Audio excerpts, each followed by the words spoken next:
সাধারণ অনেক মানুষ মুসলমানরা আমরা যেটা করে থাকি সেটা হলো 31st নাইট ডে তথা 2026 সনকে সাদরে গ্রহণ করার জন্য আমরা বিভিন্ন ধরনের উল্লাস উদযাপন করে থাকি।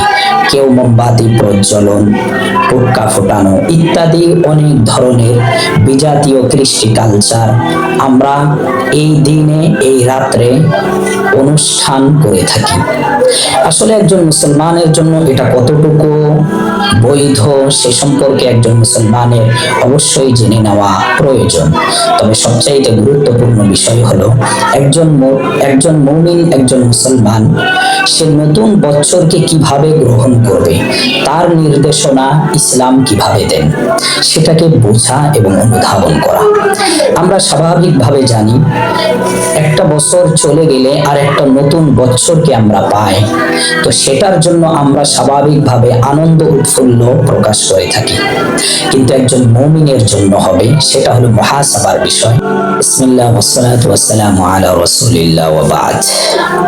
সম্মানিত সুধী শ্রোতা, যে মাসটা আমরা অতিক্রম করতে যাচ্ছি সেটা হলো 2025 সনের ডিসেম্বর। একটি নতুন বছর, নতুন একটি সময় আমরা পদার্পণ করতে যাচ্ছি। যেই দিন, যেই ক্ষণ, যেই সময়কে নিয়ে বহু মানুষের আবেগ, বহু মানুষের উৎফুল্লতা যার সাথে সম্পৃক্ত, তারই ধারাবাহিকতায় প্রত্যেকটা মানুষ যেন নতুন বৎসরকে সুন্দরভাবে সাদরে গ্রহণ করার জন্য অনেকে অনেক ধরনের পলিসি বা তাদের নিয়ম নীতি পদ্ধতি অবলম্বন করে থাকে। তারই ধারাবাহিকতায় ডিসেম্বর মাসের শেষ তারিখ তথা 31শে ডিসেম্বর সাধারণ অনেক মানুষ মুসলমানরা আমরা যেটা করে থাকি সেটা হলো 31st নাইট ডে তথা 2026 সনকে সাদরে গ্রহণ করার জন্য আমরা বিভিন্ন ধরনের উল্লাস উদযাপন করে থাকি। কেউ মোমবাতি প্রজ্বলন, হুক্কা ফোটানো ইত্যাদি অনেক ধরনের বিজাতীয় কৃষ্টি কালচার আমরা এই দিনে এই রাত্রে অনুষ্ঠান করে থাকি। আসলে একজন মুসলমানের জন্য এটা কতটুকু বৈধ সে সম্পর্কে একজন মুসলমানের অবশ্যই জেনে নেওয়া প্রয়োজন।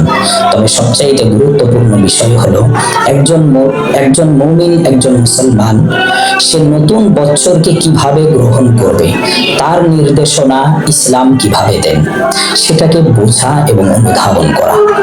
আমরা স্বাভাবিকভাবে জানি একটা বছর চলে গেলে আর একটা নতুন বছরকে আমরা পাই, তো সেটার জন্য আমরা স্বাভাবিকভাবে আনন্দ উৎফুল্ল প্রকাশ করে থাকি। কিন্তু একজন মুমিনের জন্য হবে সেটা হলো মুহাসাবার বিষয়, চিন্তা ফিকিরের বিষয়।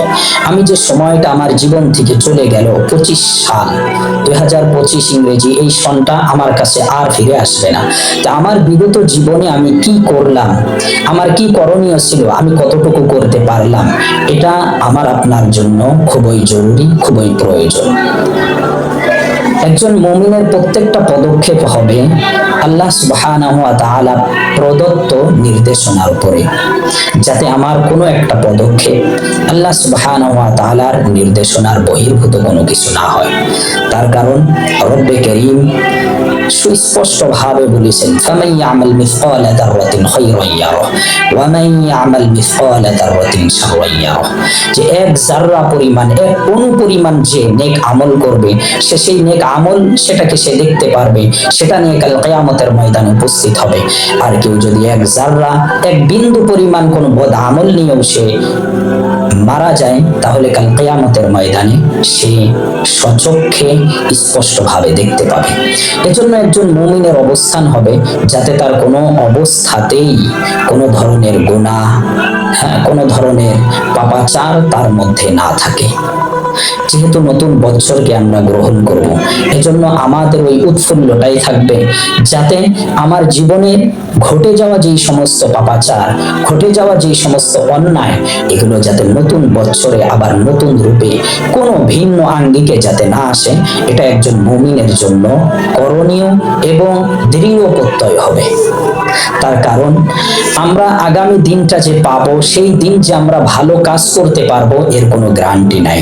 সেজন্য ইবনে ওমর রাদিয়াল্লাহু তাআলা আনহু থেকে বর্ণিত খুব সুন্দর একটি কথা, যা জামে তিরমিজি 2333 নম্বর হাদিসের মধ্যে বর্ণনায় আসছে, ইদা আসবাহতা ফালা তুহাদ্দিস নাফসাকা বিল মাসাই। তুমি যখন সকাল প্রত্যুষ করলে, তখন সন্ধ্যা করার জন্য, সন্ধ্যা যে তুমি পাবে সেটার জন্য কোনো চিন্তা বা আশা তুমি রেখো না। ওয়াইলা আমসাইতা ফালা তুহাদ্দিস নাফসাকা বিস সাবাহি। আর সন্ধ্যা যখন তুমি পেয়েছো, তা আবার যে তুমি সকাল পাবে সেটার কোনো আশা রেখো না। ফা ইন্নাকা লা তাদরি ইয়া আব্দুল্লাহ মাসমুকু গাদান।